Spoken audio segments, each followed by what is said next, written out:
J'ai créé mon article et maintenant je vais travailler le contenu que j'ai importé de mon logiciel de traitement de texte. Donc ce que je peux voir, j'ai fait un copier-coller de mon contenu et chaque contenu, chaque type de contenu est mis dans un bloc séparé. Donc il y a différents types de blocs, il y a des blocs paragraphes, des blocs titres, des blocs listes, des blocs images, etc. Et donc, alors ce qu'il y a, c'est que quand j'importe le texte de Word, le Gutenberg, qui est l'éditeur de WordPress, interprète ce qu'il reçoit en copier-coller d'une certaine manière qui n'est pas toujours la bonne. Et donc, par exemple, là, bon, là, il met un paragraphe, ça c'est normal. Ici, j'avais un titre, et en fait, ça se colle pas en titre, ça se colle en paragraphe. Et ça, c'est embêtant, il va falloir corriger tout ça. D'autant plus que pour le référencement, il est important que le contenu soit structuré d'une certaine manière, c'est-à-dire avec une certaine hiérarchie. Donc pour faire simple, on a différentes hiérarchies. Il y a les titres et les paragraphes. Et les titres sont organisés en H1, H2, H3, H4. Le titre H1, c'est le titre de la page, il n'y en a qu'un seul. Donc quand j'écris mon titre, quand j'enregistre mon article, je mets mon titre, il se règle automatiquement en H1. Ensuite, si je mets un autre titre, il faut que ce soit un H2. Si je mets encore un sous-titre pour un sous-contenu, il faut que ce soit en H3, H4, H5, etc.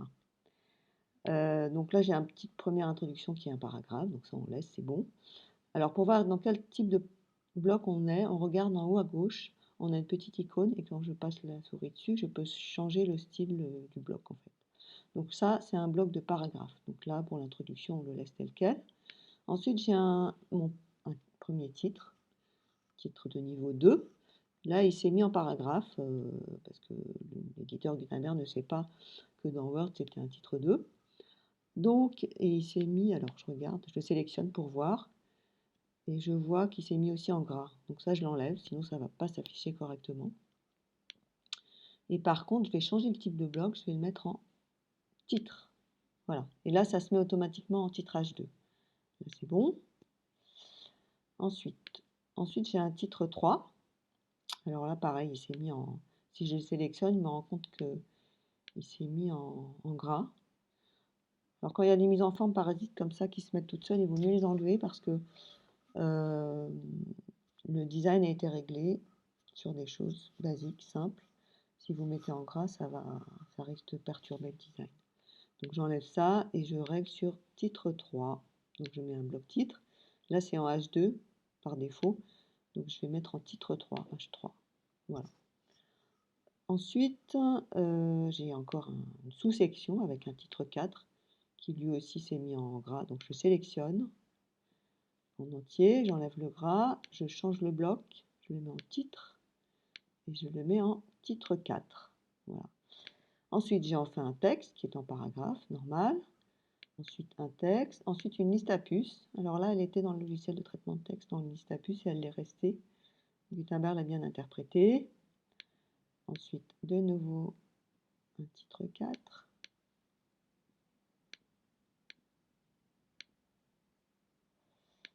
Ok.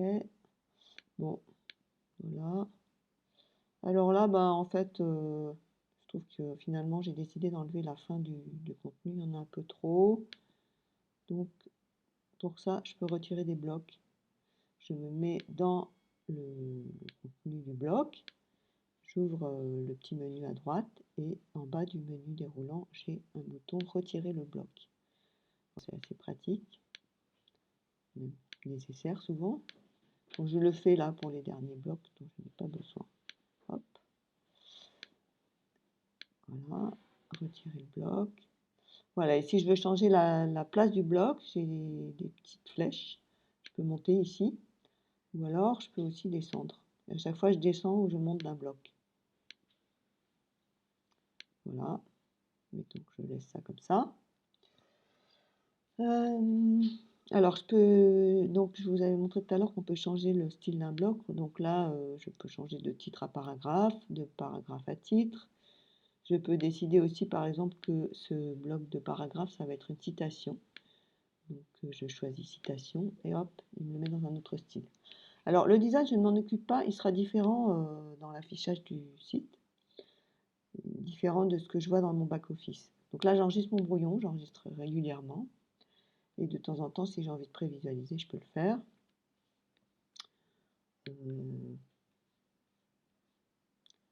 Donc voilà la prévisualisation.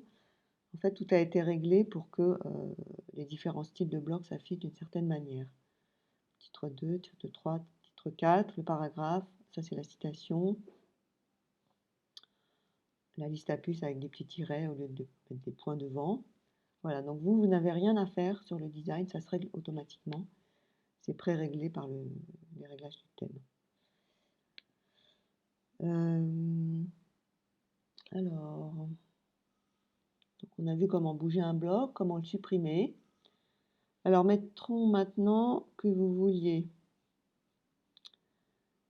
aller à la ligne, mais sans changer de paragraphe, par exemple. Parce que là, si je vais à la ligne, je vais le faire normalement, hop, le système me crée un nouveau paragraphe, un nouveau bloc. Bon. Et parfois, j'ai envie d'aller à la ligne sans créer de nouveau bloc, sans créer de nouveau paragraphe, parce qu'à chaque fois, ça va sauter une ligne, ça va se voir. Voilà, donc j'enlève celui-là, retirer le bloc.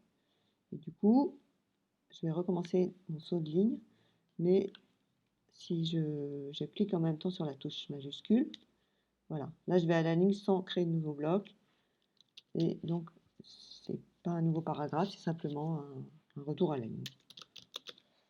Un espace ensécable, c'est quelque chose qu'on ajoute par exemple dans mon titre, pour vous faire comprendre un petit peu le problème. Dans mon titre, si la taille de l'écran se réduit pour le voir dans un téléphone par exemple, et du coup il y a des mots qui vont aller automatiquement à la ligne, et peut-être que le point d'interrogation va aller à la ligne tout seul, et se retrouver à la ligne tout seul. C'est embêtant, c'est pas terrible pour l'affichage.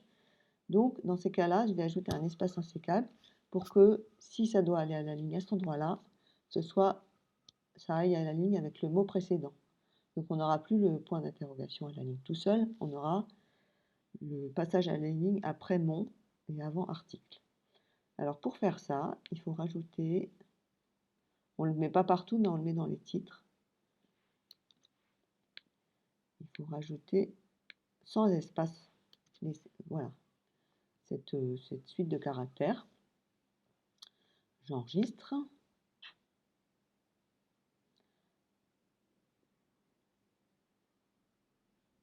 Et quand je prévisualise,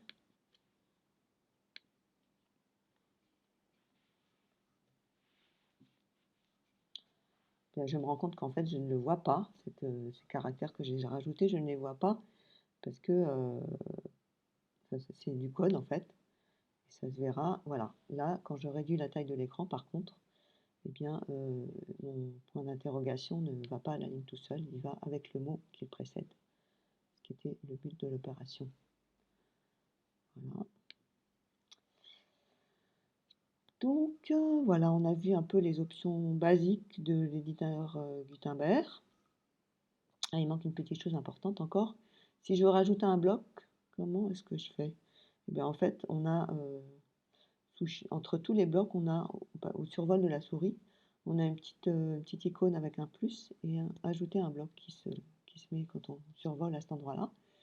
Donc, je choisis l'endroit où je veux ajouter mon bloc. Je pourrais le déplacer après si nécessaire. Voilà, je le mets là. Et donc, je clique, hop. Et là, je choisis le type de bloc que je veux insérer. Donc là, je vais choisir un bloc paragraphe. Voilà, et ensuite, je tape mon texte. Voilà. Et j'enregistre toujours, je n'oublie jamais d'enregistrer. On va voir maintenant comment créer un lien dans le texte.